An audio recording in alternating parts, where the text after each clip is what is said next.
이사야 32장 우리 1절에서 2절에 있는 말씀 우리 함께 읽도록 합니다. 보라, 장차 한 왕이 공의로 통치할 것이요 방백들이 정의로 다스릴 것이며 또 그 사람은 광풍을 피하는 곳, 폭우를 가리는 곳 같을 것이며 마른 땅에 냇물 같을 것이며 곤비한 땅에 큰 바위 그늘 같으리니. 아멘. 우리가 지난 시간에 하나님이 우리의 인생에 때로는 환난의 떡과 고생의 물을 주시기도 하는데, 그럼에도 불구하고 우리가 좌우로 치우치지 않도록 늘 뒤에서 우리를 바른 길로 인도하시는 하나님이심을 말씀하는 것을 보게 됩니다. 저는 바라기는 우리 인생이 때로는 환난이 찾아오고 고난이 찾아올지라도 항상 하나님의 인도하심을 따라 믿음의 바른 길로 걸어갈 수 있는 저와 여러분들의 삶이 될 수 있기를 간절히 축원합니다. 오늘 본문은 이제 또다시 장차 오실 주님에 대한 예언의 말씀입니다. 우리 1절에 있는 말씀 한번 읽어볼까요? 시작. 보라, 장차 한 왕이 공의로 통치할 것이요 방백들이 정의로 다스릴 것이며. 아멘. 우리가 지금 함께 나누는 이사야서는 다른 선지자들의 어떤 서보다 의미가 있는 게 뭐냐면 장차 오실 예수 그리스도에 대한 예언을 담고 있는 아주 귀한 예언서임을 보게 됩니다. 1절의 말씀에서도 장차 한 왕이 이 땅에 오실 것인데 그가 공의로 이 땅을 통치할 뿐이라는 것을 우리에게 말씀하고 있죠. 그런데 특별히 오늘 본문을 보면 장차 오실 그 왕이 되신 주님이 어떤 분과 같은지 우리에게 세 가지로 말씀하고 있는데 함께 나누며 은혜를 나누고자 합니다. 첫 번째로 장차 오실 주님은 광풍을 피하고 폭우를 가리는 곳 같은 분이라는 겁니다. 우리 2절에 있는 말씀 거기 있는 부분까지만 읽도록 하죠. 시작.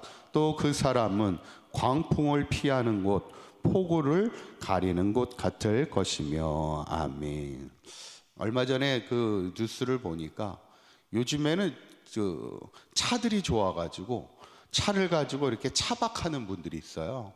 그러니까 차박이 뭡니까? 차에서 잠을 자는데 차 트렁크를 열어놓고 이렇게 뭐 텐트를 이어서 붙이면 하나의 공간이 돼서 차 안에서도 잠을 잘 수 있고 캠핑하는 느낌을 가질 수 있어서 요즘에는 이렇게 계곡 같은데 차박하는 분들이 많이 계시는데, 문제는 뭐냐면 얼마 전에 갑자기 비가 많이 왔잖아요.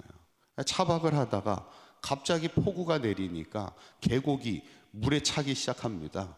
그러니까 그냥 갑자기 물이 차니까 피하겠다고 길을 건너다가 그 계곡 길에서 그냥 그 폭우에 물이 가득하다 보니까 거기에 휩쓸려서 차가 그만 물에 휩쓸려서 죽음을 당하게 되는 그런 사고가 있었습니다.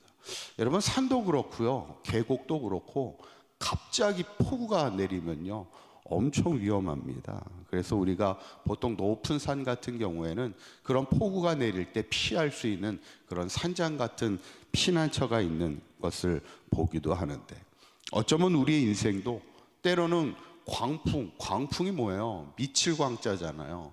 거센 바람이 불어올 때도 있고 폭우가 갑자기 쏟아질 때도 있는데, 오늘 성경은 그 광풍을 피하는 곳, 폭우를 가리는 곳 같은 그런 분이 계신데 그분이 누구예요? 바로 장차 오실 예수 그리스도가 우리의 그런 피난처가 되시는 주님이심을 우리에게 말씀하고 있죠. 저는 바라기는 우리 사랑교회 모든 성도님들이 때로는 우리의 인생에 광풍이 올 때도 있고 폭우가 내릴 때도 있는데 우리의 피난처가 예수 그리스도이심을 늘 기억하고 이곳에 나와 주님께 피하는 인생이 될 때 그 피하는 자에게 주시는 하나님의 보호하심을 누리며 살아갈 수 있기를 간절히 축원합니다. 두 번째로 예수 장차 오실 분은 어떤 분이신가? 마른 땅에 냇물 같은 분이라 이렇게 말씀하고 있습니다. 우리 그 부분까지 한번 2절에 있는 말씀 읽어볼까요? 시작. 또 그 사람은 광풍을 피하는 곳, 폭우를 가리는 곳 같을 것이며 마른 땅에 냇물 같을 것이며. 아멘. 마른 땅이라는 건 뭐예요? 땅에 물이 없다는 겁니다. 마치 광야와 같이 사막과도 같이 물이 없어요. 그러니까 마실 물이 없는 그 땅을 걸어갈 때 냇물을 만나봐요. 그러면 얼마나 반갑습니까? 예전에 어떤 분은 군대 시절에 혹독하게 막 행군을 하면서, 이게 행군을 하다 보니까 산을 넘고 막 하다 보니까 물을 만나기가 어려운 거예요. 그러니까 군인들이 어떤 물을 만나서 마시게 되냐면 그냥 논두렁에 물이 있으면 그 논두렁 물도 마시고 막 그랬다는 겁니다. 그만큼 물을 찾기가 어렵다 보니까 논두렁에 있는 물을 마셔도 탈이 나지 않을 정도로 그렇게 되었다, 그런 얘기를 하는 적이 있는데, 여러분, 우리 인생이 마른 땅을 걸어갈 때와 같이 물이 없는, 근데 이 물이 뭘 상징합니까? 결국엔 물은 생명을 말합니다. 왜냐하면 물을 마시지 않으면 사람은 죽게 되죠. 장차 오실 주님은 마른 땅에 물, 샘물 같다는 것은 우리의 생명이 되신다, 우리에게 말씀하는 거죠. 마지막 세 번째는 장차 오실 주님은 곤비한 땅에 큰 바위, 그늘 같은 분이라 우리에게 말씀합니다. 우리 2절에 있는 말씀 한번 읽어봅니다. 시작.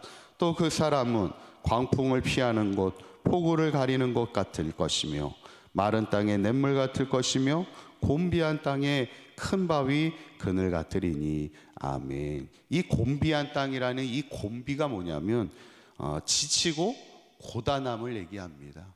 어쩌면 우리가 광야와 같은 인생을 살아가는 우리가 때로는 곤비할 때가 있죠. 때로는 피곤하고 지칠 때가 있습니다.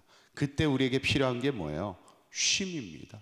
사람은 안식이 필요하고 쉼이 있어야 되죠. 그때 큰 바위, 그늘 같다는 것은 우리에게 쉼의 자리, 안식의 자리를 제공하시는 분이 바로 장차 오실 예수 그리스도라는 것이죠. 저는 바라기는 우리 사강교회 모든 성도님들이 때로는 인생을 살다 보면 곤비할 때 있다는 거예요. 지치고 힘들 때, 고단할 때가 있을 때, 주님 앞에 나아갈 때 주님이 주시는 귀한 안식과 쉼을 누리며 살아갈 수 있기를 간절히 축원합니다. 오늘 말씀은 참 위로의 말씀이에요. 어쩌면 지금 이스라엘 백성이 영적으로 고단한 인생을 살아가고 있고요, 막 그들이 하나님을 떠나 불순종의 인생을 살면서 자기 마음대로 인생을 사는 것 같지만 인생에는 큰 환난과 폭우가 있는 그런 인생을 살아가고 있는 것이 지금 유다 백성의 삶의 모습인데, 장차 오실 주님은 바로 우리의 인생에 폭우를 가리우는 곳이고 마른 땅에 냇물 같은 분이시고 곤비한 땅에 큰 바위와 같이 우리에게 생명을 주시고 안식을 주시고 피난처가 되시는 주님이심을 우리가 기억하면서, 우리도 인생을 살다 보면 피곤할 때 있고 폭우를 만날 때 있을지라도 주님 안에서 생명을 누리며 안식을 누리며 마지막까지 끝까지 승리하는 삶을 살아가는 저와 여러분들의 삶이 되시기를 주님의 이름으로 간절히 축원합니다. 기도하겠습니다. 고맙고 감사하신 하나님, 장차 오실 왕이신 주님은 우리의 인생의 광풍을 피하고 폭우를 가리는 곳이 되어주시고 마른 땅과 같은 인생에 냇물이 되어주시며 곤비한 땅에 큰 바위, 그늘 되어주심을 감사합니다. 우리의 삶이 항상 주님 안에 거하는 삶이 되게 하여 주셔서 늘 주님이 우리의 삶의 피난처 되심을 고백하게 하시고 주님이 주시는 안식과 생명을 누리며 살아가는 우리 사강교회 모든 성도들의 삶이 되도록 인도하여 주시어서 우리가 넘어지나 하나님 주저앉지 않게 하여 주시고 끝까지 믿음으로 승리하는 삶, 주님이 주시는 위로와 힘을 얻어 끝까지 승리하는 삶을 살아가는 우리 사강교회 모든 성도들의 삶이 되도록 인도하여 주시옵소서.